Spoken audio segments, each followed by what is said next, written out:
conférence qui suit a été présentée par M. Yves Bègue, directeur général, Comité Nord-Blanc et CIPRE, Paris. Dans le cadre de l'activité d'échange et de formation en phytoprotection dans la production de pommes de terre, tenue le 13 novembre 2014 à Lévis. Les sujets suivants seront abordés dans cette vidéo.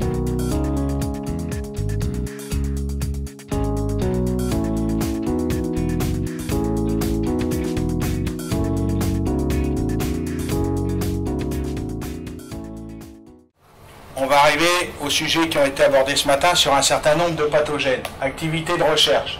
Donc il y a toujours une partie qui est faite au niveau national, parce que au niveau national, on va par exemple caractériser des souches de bactéries que j'ai entendues ce matin sur les Erwinia, Ectobacterium divers, Dikea, j'en passe et les meilleurs.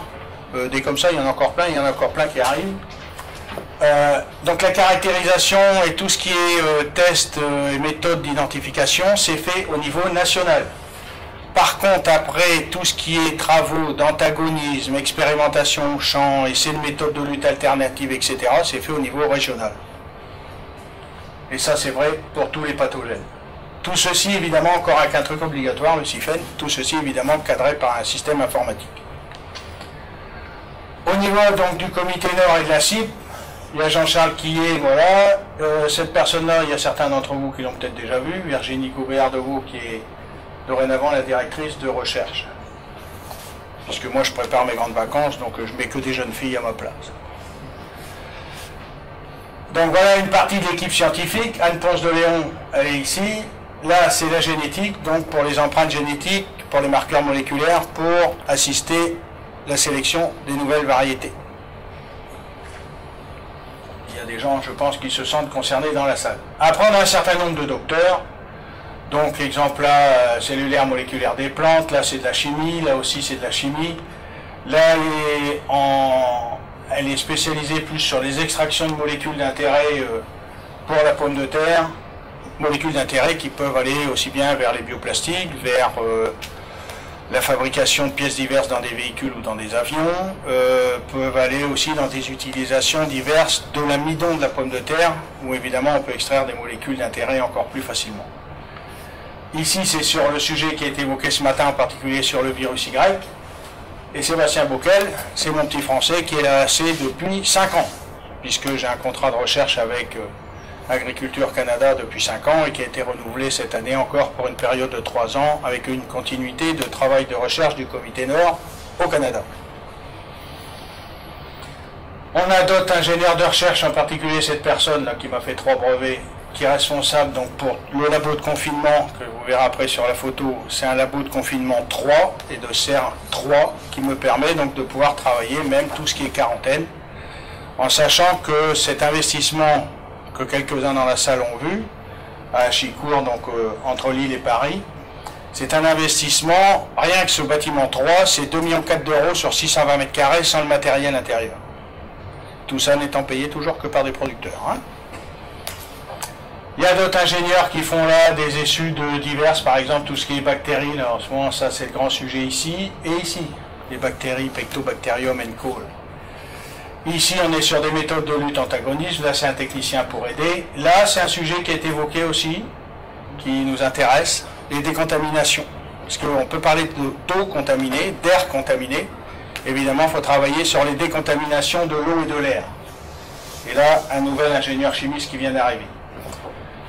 Donc dans tous les sujets qu'on verra après, il y a toujours ce côté national, technique de détection, caractérisation, collection des souches aussi, rebelote, collection des souches. Comment voulez-vous faire votre collection de souches au Québec si on ne vous fournit pas des souches qui viennent du terrain? On ne les invente pas dans le labo, ça ne peut venir que du terrain. Excusez-moi d'insister, ça doit peut-être faciliter le travail de mes amis de l'État canadien et québécois, mais on ne peut pas faire sans le terrain, hein, au labo. Les outils moléculaires, l'identité variétale, les transferts à l'organisation de producteurs, l'assurance qualité. Et ensuite, chacune des régions fait son in vitro, les labos, mais tout ça avec une coordination nationale. Par contre, au niveau de la création variétale, évidemment, nous sommes indépendants de chacune des régions. Et nous avons en plus un obtenteur privé en France que certains connaissent sûrement, qui s'appelle Germicopa, qui vient d'être d'ailleurs repris par une autre société semencière du nord de la France qui s'appelle les établissements Després. qui sont spécialisés dans le blé, les betteraves sucrières, dans la chicorée, etc.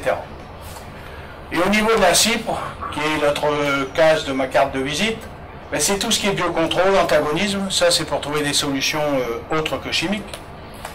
Des choses sur l'amélioration génétique, des biocides, des extractions, d'avoir des choses pour trouver des variétés résistantes au stress hydrique, etc., des prestations externes, de l'expérimentation au champ.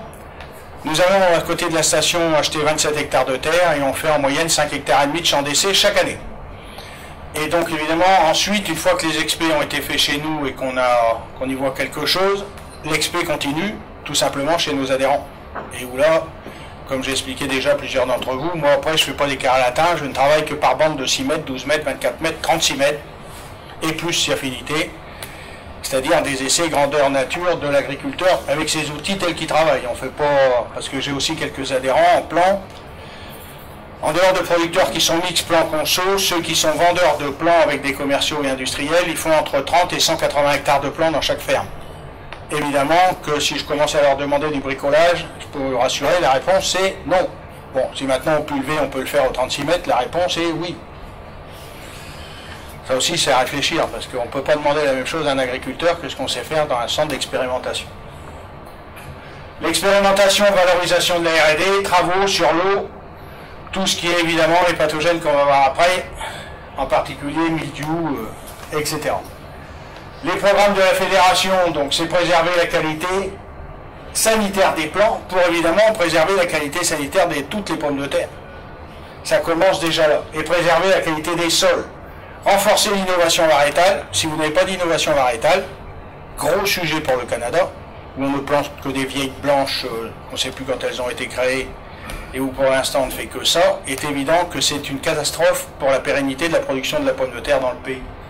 Il est évident qu'il faut passer à de l'innovation variétale, et en particulier, sujet évoqué ce matin, pour arrêter de sectionner des tubercules et travailler avec des tubercules ronds, comme vous dites chez vous, ou nous des tubercules entiers, comme on dit en France. Et donc des pommes de terre qui vont de 28 mm à 50 ou voire 55 mm, mais pas plus gros. Évidemment, on ne met pas non plus des 28 et des 55 dans la planteuse comme ça. Non, on fait, mettons, du 28-40, du 40-50, ou 28-40 et 40-55, mais bref, on calibre.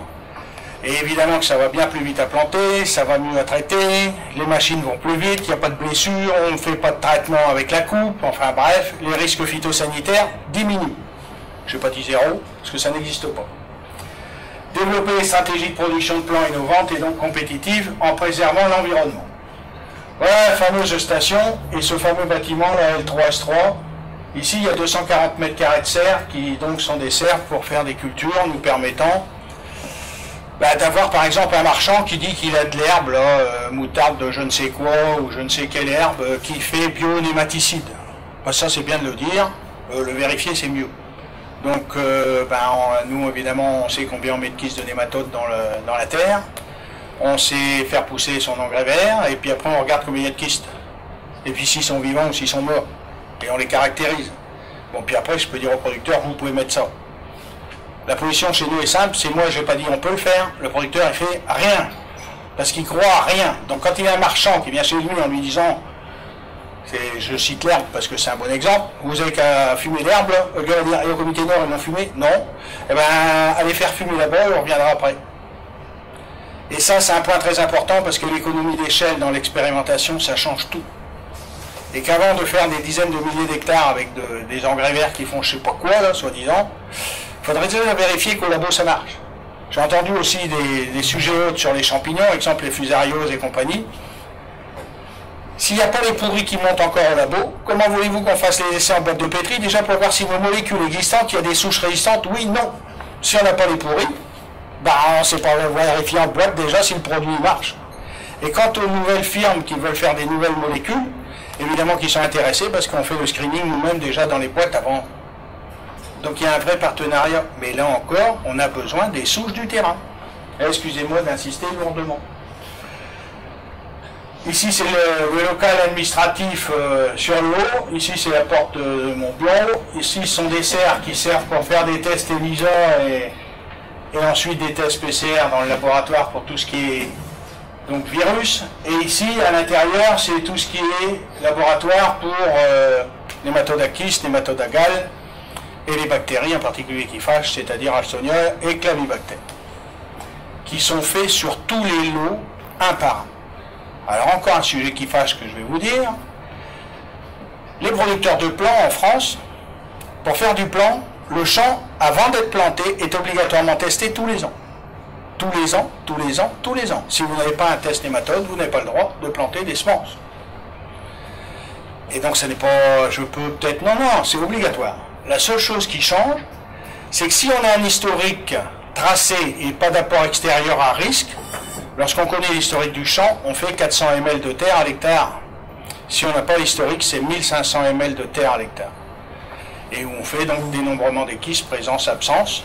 Et ensuite, si jamais on en trouve, évidemment, caractérisation de ces kystes. Comme on fait ça pour les producteurs, dans notre labo professionnel, ce qui n'est pas demandé par l'État, mais qu'on fait, c'est également lorsqu'on trouve d'autres kystes, c'est-à-dire Avenae, Achtilly, etc., c'est-à-dire des nématodes des céréales, on donne évidemment l'information au producteur, puisqu'on a fait le test. Autant lui dire ce qu'on a trouvé quand même dedans, puisqu'on travaille pour lui. C'est un travail énorme, puisqu'on fait environ 35 000 tests nématodes par an, en 3 mois. Sur les bactéries de quarantaine, Ralstonia, ONQ, etc., là, je suis environ à 11 000 tests par an. Le CRAAC remercie la stratégie phytosanitaire québécoise en agriculture. Pour plus d'informations à propos de la pomme de terre, cliquez le lien à l'écran pour accéder au catalogue des publications du CRAAC. Également, cliquez le lien à l'écran pour visiter le calendrier des événements du CRAAC afin de rester à l'affût de la tenue des prochaines activités et pour vous inscrire à celles-ci.